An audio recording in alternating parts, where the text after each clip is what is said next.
Tout d'abord, moi j'ai été très impressionné par les deux orateurs qui viennent de se succéder. J'ai été passionné parce que c'est vraiment le monde dans lequel j'adore naviguer, dans lequel il faut naviguer absolument. Alors, je suis très heureux aussi d'être ici parmi vous, donc dans le cadre de la Cité de l'architecture, et je remercie évidemment sa présidente Marie-Christine Labourdette, et dans le cadre évidemment de ce colloque Minimaus. Se jeter à l'eau, waouh, se jeter à l'eau. Alors là, je peux vous dire que pour le mérien, le mammifère marin que je suis, ça ne pouvait pas mieux tomber, puisque je n'ai eu de cesse, quand on voit le titre Aquaban, et ben moi, je l'ai inventé là tout à l'heure, j'ai dit Aquaban, quand j'ai vu Aquaban, je me suis dit Sub-Aquaban, parce que moi, mon rêve, c'est de me faire des cabanes sous l'eau. Voilà, donc ça a été se jeter à l'eau, le fil conducteur qui a guidé toute ma vie d'architecte océanographe. J'ai réalisé certains de mes rêves grâce à des rencontres qui m'ont permis de mettre en œuvre ma vision d'une architecture biomimétique prospective. Alors aujourd'hui, je souhaite la partager avec vous et la transmettre à tous ces jeunes justement qui participent à se jeter à l'eau à Aquaban. Et c'est vraiment mon engagement depuis longtemps, et c'est aussi celui de ma fondation. Alors, depuis mon plus jeune âge, d'où me vient cette idée d'aller me faire des petites cabanes sous l'eau? Eh bien, depuis mon plus jeune âge, la mer et l'espace me fascinent. Mais c'est l'océan qui m'a empreint de son champ des bagues pour mieux donner corps à mes rêves et passions. J'ai passé mon enfance sur les plages africaines, bercé par le vent et la houle du large, envoûté par l'océan. Mais c'est aussi captivé par les préparatifs du commandant Cousteau. Il préparait le premier habitat sous-marin au monde, Diogène, précontinent. Je rêve alors de devenir explorateur et de relever les défis humains sous la mer. C'est ainsi que je suis devenu, avec passion et détermination, comme vous allez le voir, un mérien, un homme du monde sous-marin. Et puis aussi l'exploit de Gagarine dans l'espace. Ces deux aventures océaniques et spatiales m'ouvrent ainsi qu'au monde entier les portes du futur. Depuis Cousteau et Gagarine, nous assistons à l'émergence de deux grandes familles d'explorateurs façonnant le devenir de l'humanité. Alors, lorsqu'ils évoluent dans leurs milieux extrêmes respectifs, celui de l'espace et celui du monde sous-marin, les astronautes et les aquanautes, que j'appelle affectueusement les mériens, partagent des sensations et des modes de vie similaires. Mais avant de vous parler de ces mondes et de leurs similitudes, abordons le rôle que l'eau et les rivages marins jouent depuis des millénaires dans nos modes de vie. Le destin de l'humanité est intimement lié à l'eau et à ses rivages. À travers les siècles, les marins ont parcouru les mers du monde, ils ont participé à l'exploration et à la découverte des civilisations et de notre planète.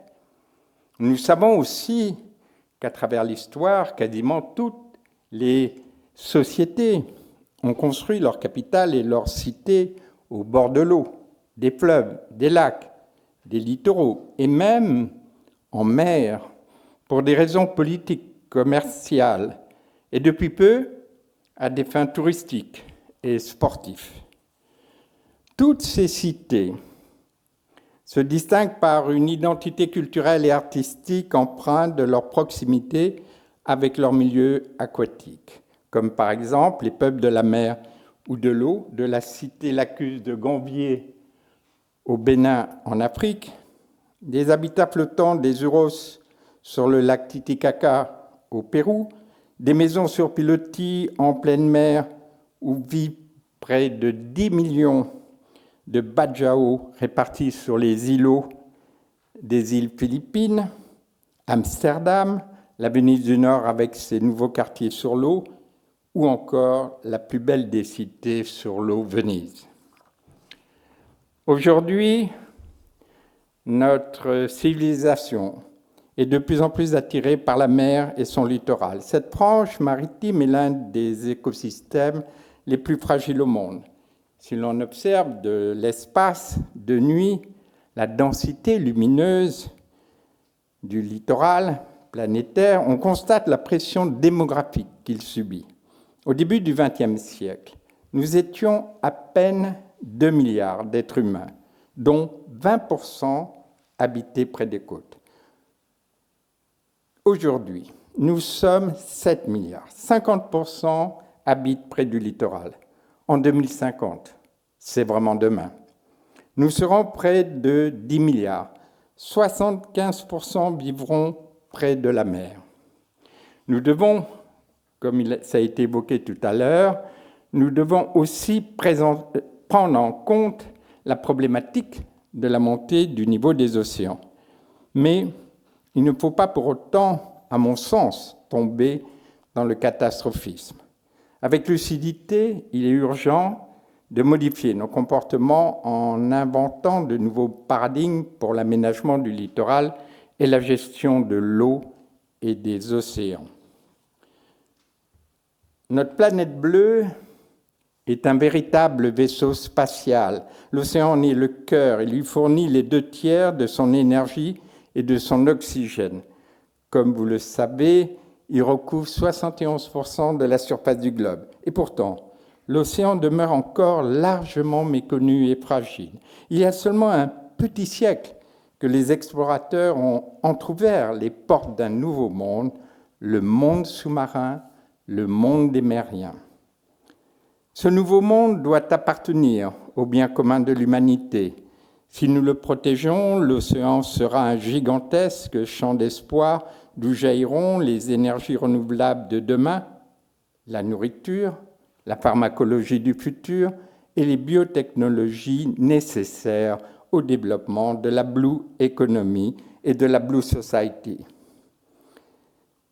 Pour bâtir ce futur, nous devons impérativement croire au génie humain et à son extraordinaire pouvoir de création et d'adaptation. C'est pourquoi je suis donc convaincu que c'est de l'océan et de l'espace que naîtra le destin des civilisations à venir. Alors, pour vivre ma passion, de mérien bien sûr, de bâtir ce futur sur l'eau ou sous l'eau, j'ai créé mon atelier au cœur de Paris sur la Seine, au centre, comme vous pouvez le voir, de ma péniche, un bassin où je plonge, j'écoute de la musique sous l'eau, et puis j'expérimente évidemment tous mes projets avec des maquettes que je mets sur l'eau, sous l'eau, dans ce bassin, et comme vous pouvez le voir, il m'arrive parfois de me déplacer en voiture amphibie.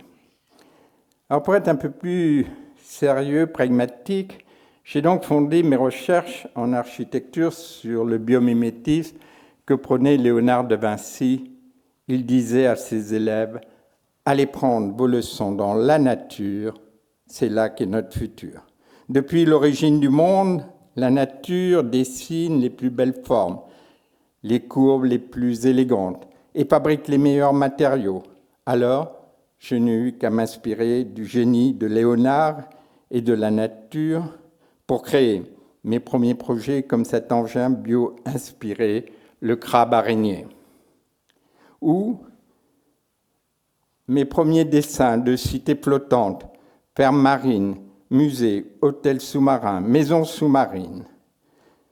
J'ai aussi imaginé ce village sous la mer bio-inspiré par l'araignée l'argironnette.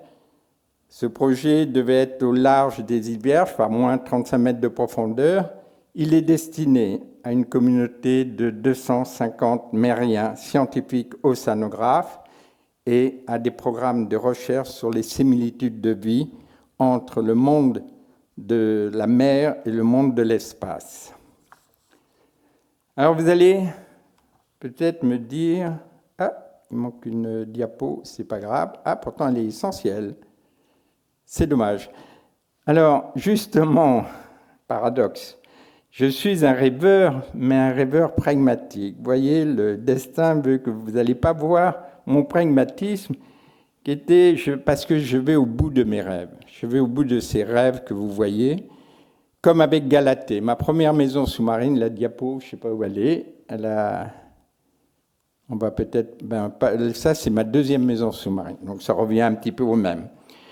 Donc je les ai non seulement dessinées, enfin imaginées d'abord, il faut d'abord imaginer une maison sous-marine dans un contexte donc de mérien, donc différent d'un terrien sur Terre, les contraintes étant complètement différentes, mais je l'ai aussi construite.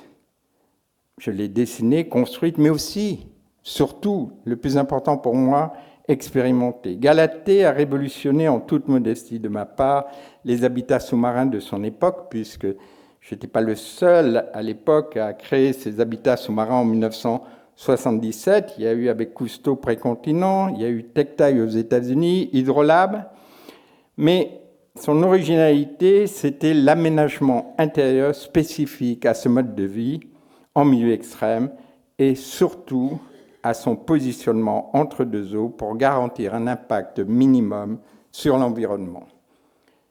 Alors après Galatée, nous avons dessiné plusieurs maisons sous-marines, dont Hippocampe que nous voyons ici. Elle a été immergée au large de Marseille par moins de 12 mètres de profondeur. J'y ai séjourné lors d'une expérience qui s'est terminée par un Noël magique sous la mer.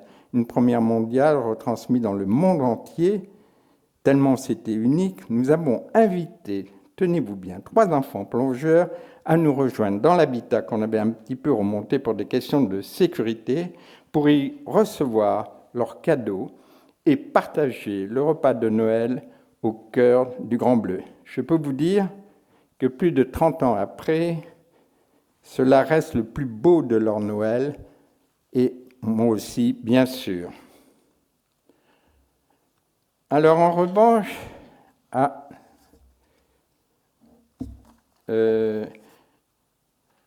donc, il y a eu, après, nous avons après fait une autre maison sous-marine qui est Sea Observer. Et cette maison sous-marine, nous l'avons créée pour des observations de biodiversité en pleine mer, en océan Indien. Et on devait faire des expériences de vie en milieu extrême sur des très très longues durées. Je peux vous dire que ça a été de très courte durée malheureusement, parce qu'on a subi coup sur coup des tempêtes et qui ont expédié cette maison sous-marine par moins 4000 mètres de fond. Donc ça a été un petit peu brutal, mais c'est la mer qui décide de vos explorations.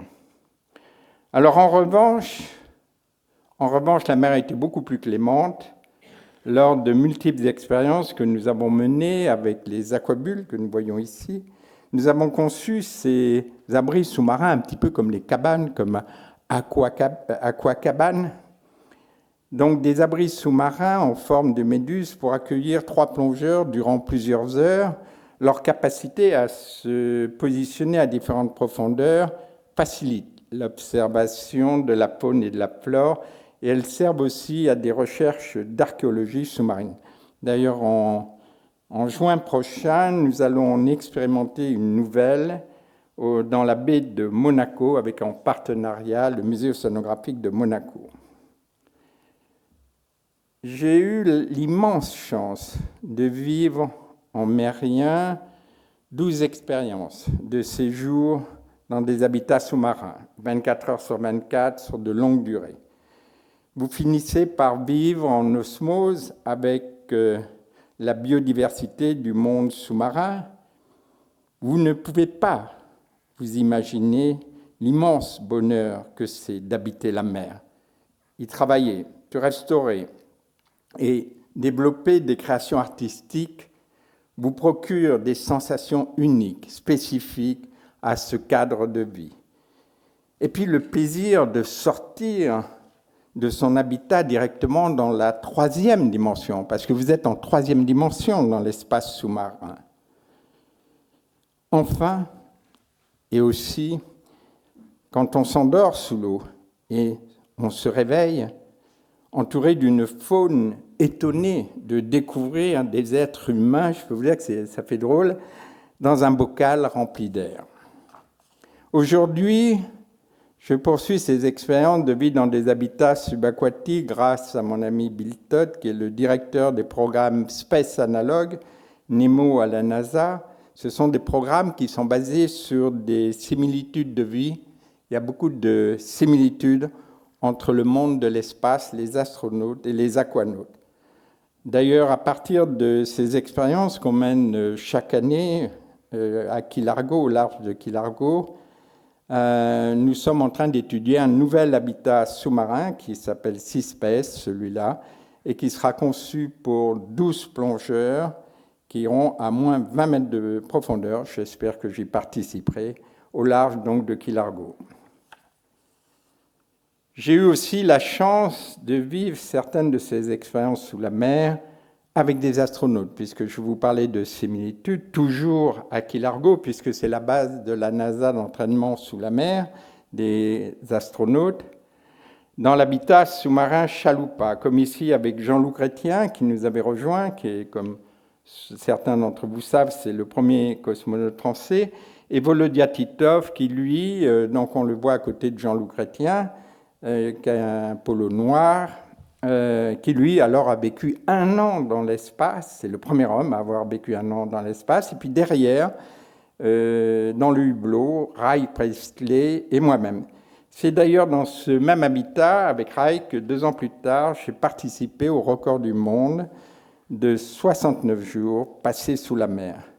Ces expériences si fortes comme l'expérience de l'habitat qui a coulé ont modifié ma perception du monde. Je n'ai plus le même regard sur la mer. Je n'ai qu'une envie, comme les astronautes dans l'espace, pourtant, malgré ce qu'on a vécu dans l'expédition de l'océan Indien, d'y retourner dès que possible.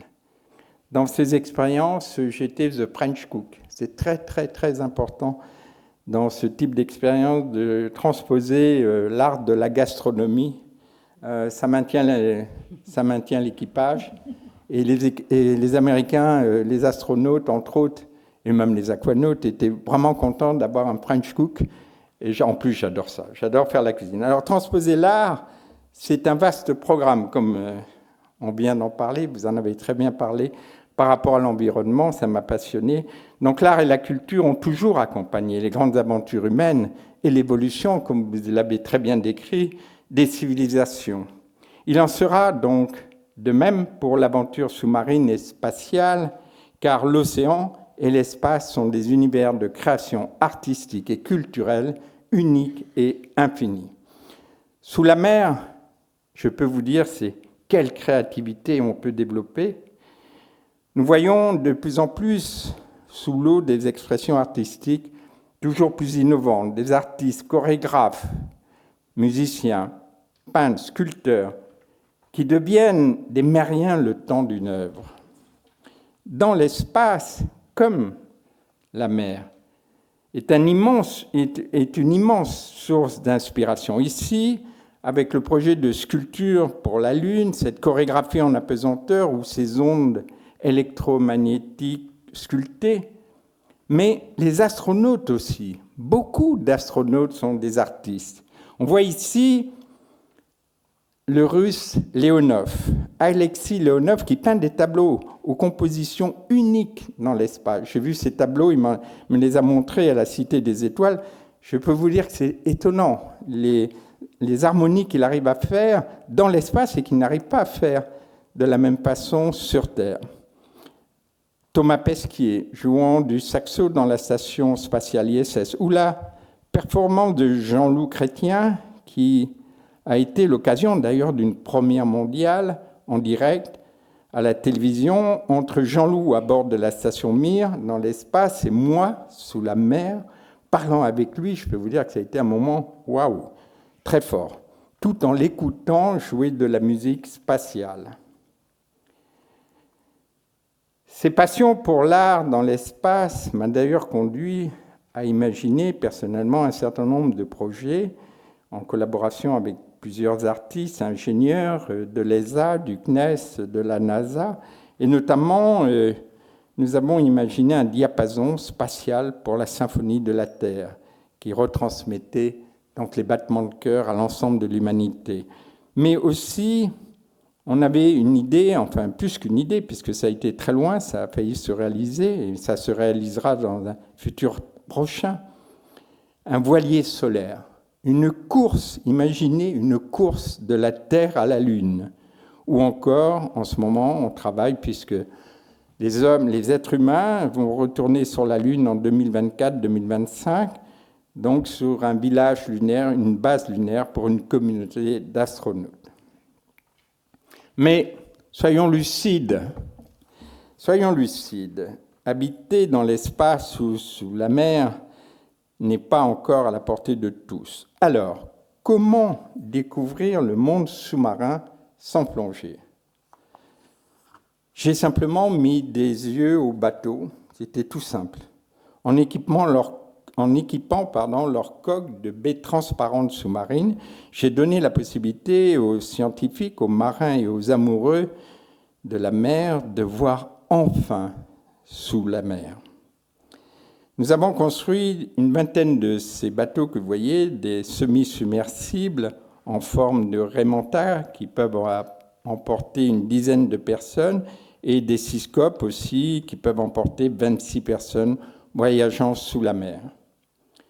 On a aussi, puis après, j'ai réalisé le trimaran Aquaspace avec sa nacelle d'observation sous-marine.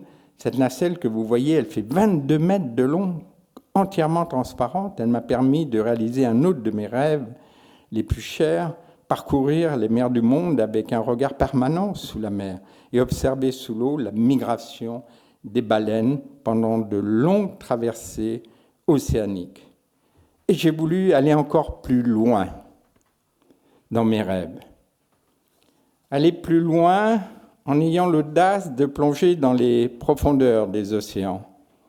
Abyssal Explorer, l'explorer des grands fonds, inspiré par la sèche, embarquant une soixantaine de chercheurs, mais on peut aussi embarquer des touristes, peut-être vous d'ailleurs, sait-on jamais. Dans quelques années, vous pourrez découvrir, les technologies sont là, elles nous le permettent de faire de tels engins, de découvrir les plaines, les dorsales, les failles abyssales, ainsi que les épaves mythiques, comme le Titanic, à moins 5000 mètres de profondeur.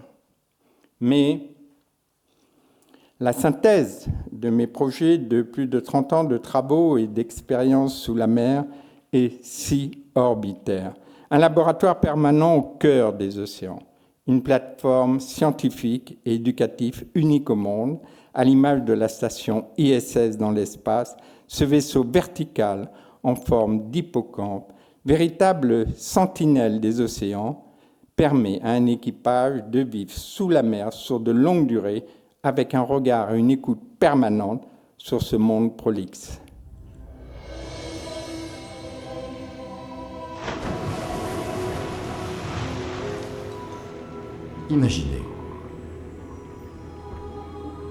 Imaginez un vaisseau d'argent, dérivant au gré des grands courants marins, au cœur des océans.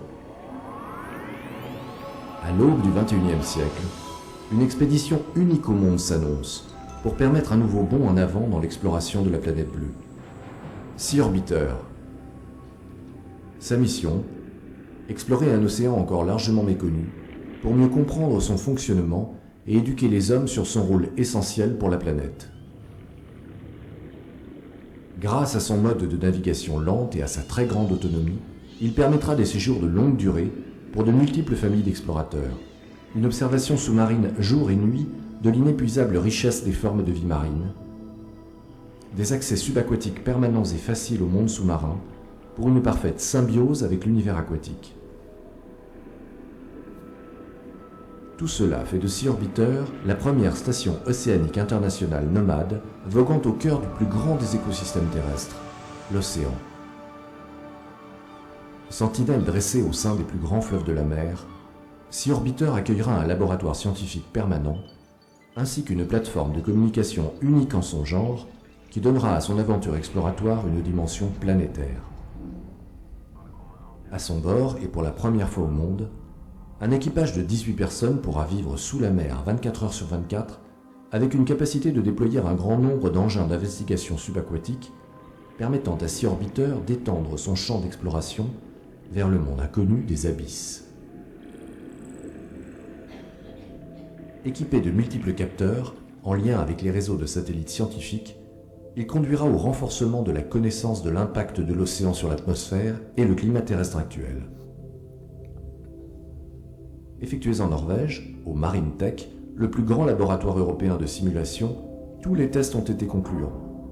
Même une mer déchaînée ne trouble pas la stabilité de Sea Orbiter ni son fonctionnement. Porteur de l'esprit d'aventure qui habite l'humanité, Sea Orbiter a été conçu pour renforcer les nouveaux rapports entre l'homme et l'océan et pour servir de support à un vaste projet éducatif devant permettre aux futures générations de mieux répondre aux enjeux planétaires de demain. Voilà, alors en imaginant tous ces projets que vous venez de voir, je reste fidèle à l'esprit de Jules Verne qui disait « Tout ce qu'un homme est capable d'imaginer, d'autres hommes seront capables de le réaliser ». C'est ainsi que j'ai dessiné la cité mérienne, une ville flottante, mobile, inspirée, comme vous le voyez, par l'arrêt.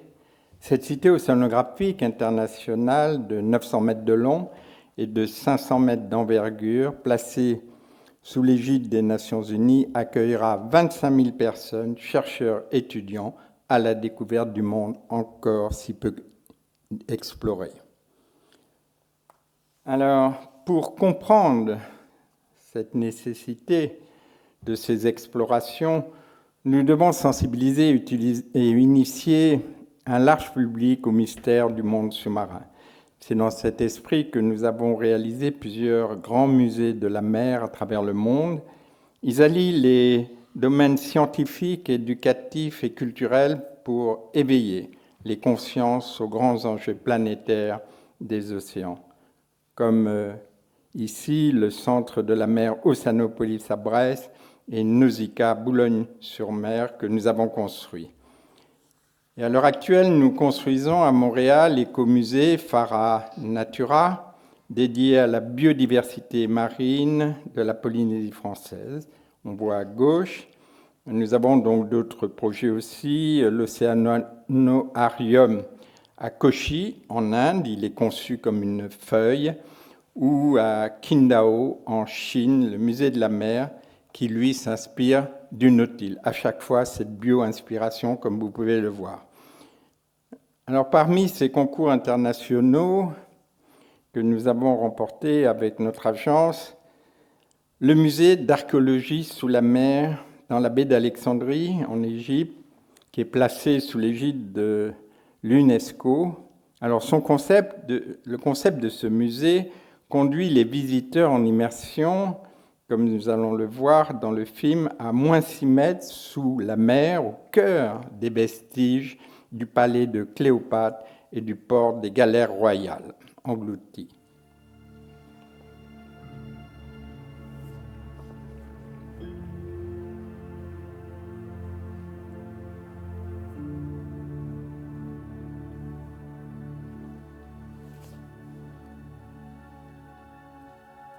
Le voyage dans le temps commence sur les rivages mêmes où s'élevaient jadis les plus somptueux monuments du monde antique. Un voyage qui nous conduit des côtes de l'Égypte moderne jusqu'au cœur du monde sous-marin où dorment les vestiges des civilisations passées.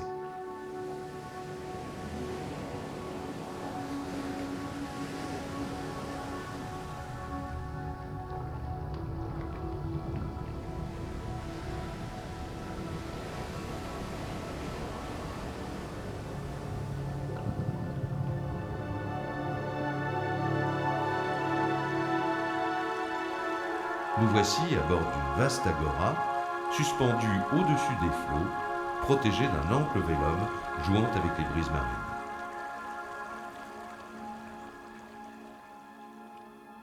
Au cœur de ce large balcon ouvert sur la baie, un immense dôme s'ouvre à la course du soleil pour illuminer un merveilleux livre d'histoire aux hiéroglyphes vivants.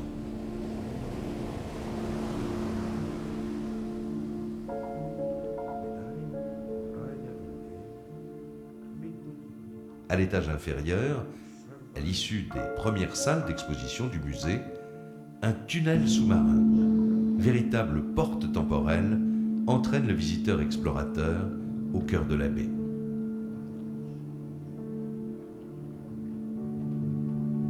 Ce lent cheminement, orné de statues, serties dans leur écrin de lumière et d'eau, s'ouvre sur un immense patio aquatique, inondé de soleil, avec parmi les reflets dansants une incroyable collection de statues et de vestiges trouvés dans les baies d'Alexandrie et d'Aboukir.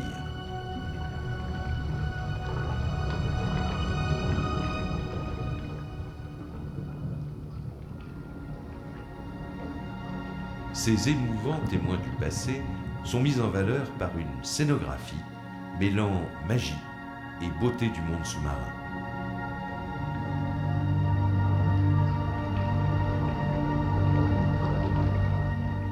La magie se poursuit à l'extérieur de ce temple sous-marin où archéologues confirmés et étudiants accomplissent sous les yeux des visiteurs et dans une eau chargée de mystères leur long et passionnant travail d'investigation.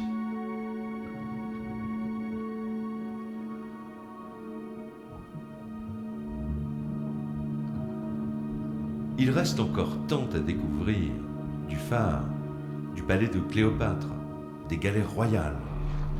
Qui sait ce que la baie d'Alexandrie cache encore de trésors et réserve de surprises et de découvertes aux explorateurs sous-marins de demain. Symbole de cette nouvelle alliance que les hommes ont tissée avec leur passé sur les rivages de Méditerranée, le musée d'archéologie sous-marine d'Alexandrie s'inscrit dans la promesse de renouveau de la cité d'Alexandre. Celle-ci retrouve ainsi peu à peu de son antique éclat pour offrir aux hommes d'aujourd'hui la lumière de ces inestimables trésors.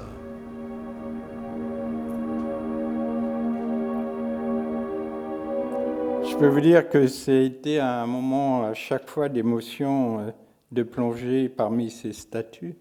C'est un vrai privilège. J'espère qu'on va pouvoir, malgré les difficultés de l'Égypte, mais enfin c'est un projet des Nations Unies, enfin plus particulièrement de la Banque mondiale et de l'UNESCO. J'espère qu'il verra le jour le plus tôt possible. Alors, nous travaillons aussi également sur les grands enjeux de l'aménagement littoral, notamment sur 2 projets dans les Émirats, l'un à gauche de City in the Ocean à Dubaï.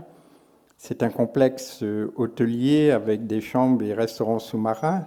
Il est situé autour, comme vous le voyez, d'un lagon semi-artificiel posé, donc tout l'ensemble est posé sur pied pour des questions d'impact et laisser donc l'eau passer en dessous des pieux, plus exactement de ces colonnes. Donc les 3 tours qui jaillissent de la mer captent l'énergie solaire pour assurer une consommation énergétique optimisée. Mais à droite, c'est la Shell Tower à Abu Dhabi. Elle est conçue comme un exosquelette. Toujours cette comparaison, vous avez vu, avec la nature. Mais le plus emblématique des grands projets d'aménagement et d'architecture sur l'eau que nous avons étudiés est incontestablement l'extension de la principauté de Monaco sur la mer. Le grand défi, c'était le respect des enjeux environnementaux. Malheureusement, ce projet a été abandonné. C'est un projet beaucoup plus restreint. Je serai discret sur l'impact sur l'environnement.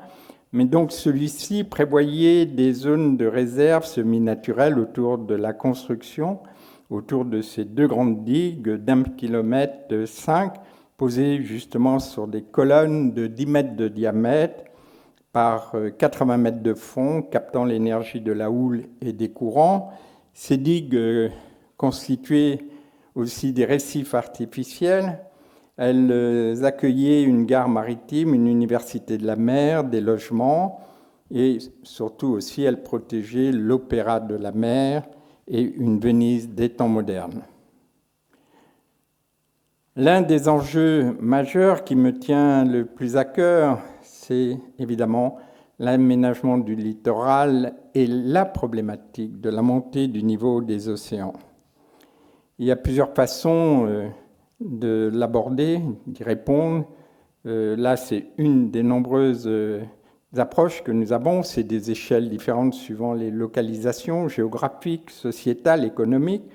Et là, c'est un projet pour l'atoll de Mopia, en Polynésie, pour une communauté actuelle de 5000 habitants qui vivent sur l'atoll, qui va disparaître. Et donc, on souhaiterait maintenir cette population sur leur lieu ancestral. Alors, notre expertise liée à l'eau nous a amené à réaliser de nombreux projets sur Terre aussi. Donc, on a travaillé sur surtout essentiellement des équipements polyvalents, mais on retrouve toujours ce fil conducteur dont on parle depuis le début, l'eau. À Molitor, par exemple, j'ai la chance d'être un des architectes de la piscine Molitor, on retrouve l'eau, évidemment. On a fait pas mal de piscines olympiques, réalisations, celle de Vichy, et là, tout dernièrement, on vient de livrer celle de Saint-Malo. En Chine, alors là, nous avons de nombreux projets, et c'est la réalisation, par exemple, à l'heure actuelle, de la Cité internationale des académies dans la grande ville.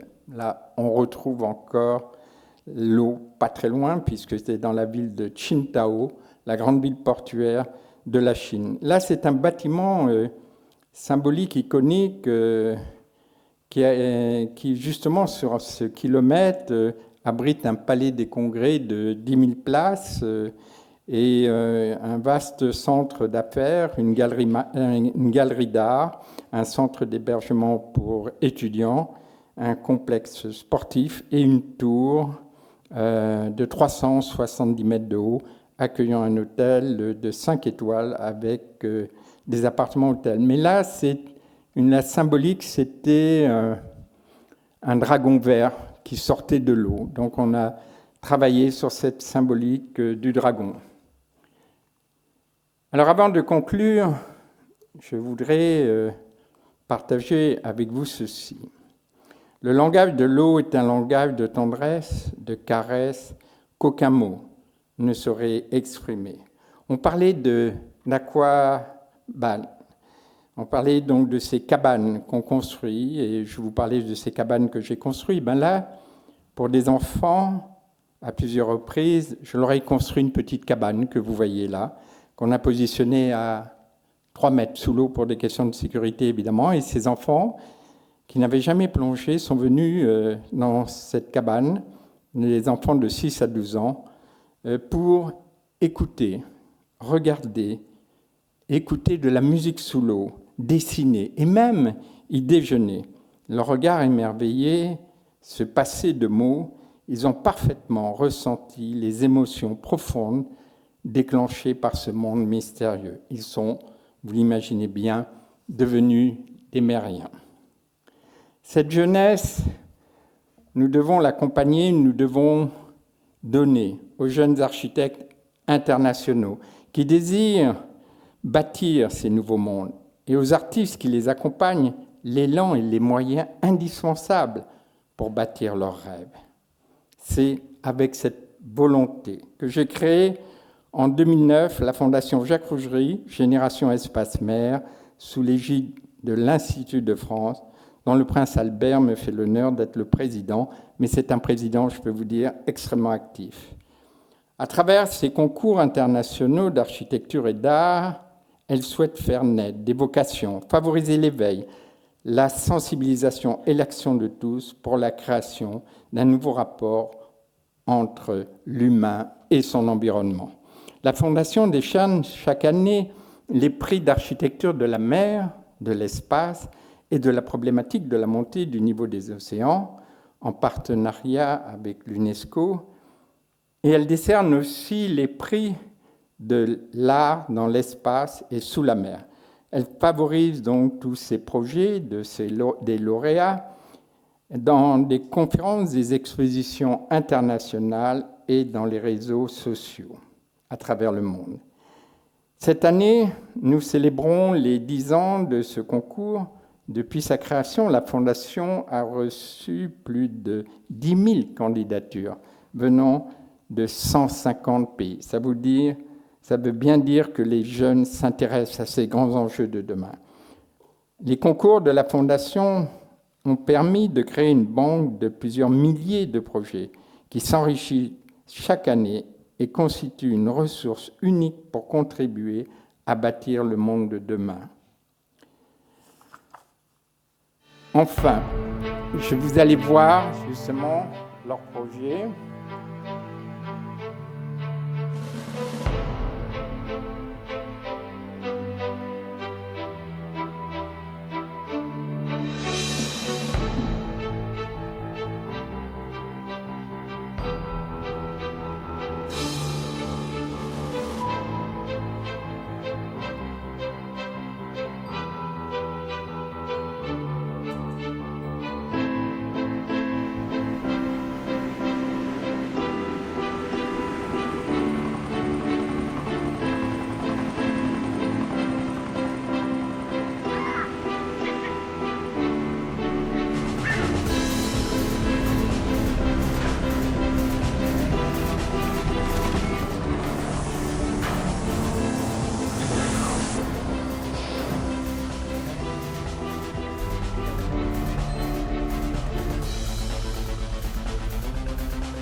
C'est l'ascenseur spatial cher à Arthur Clarke,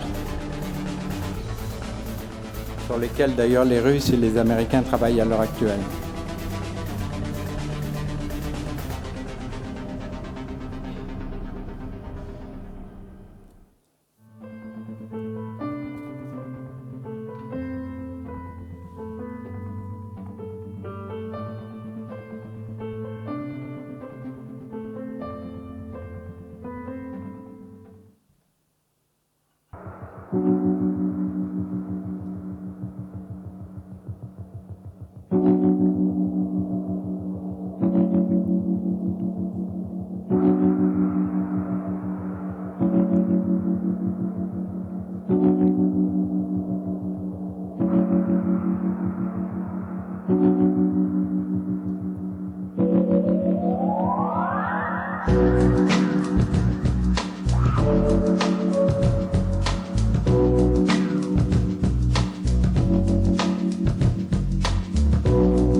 Voilà, donc ces projets innovants que vous venez de voir sont ceux d'une jeune génération qui, avec audace et passion, nous montre le chemin vers ces nouveaux mondes.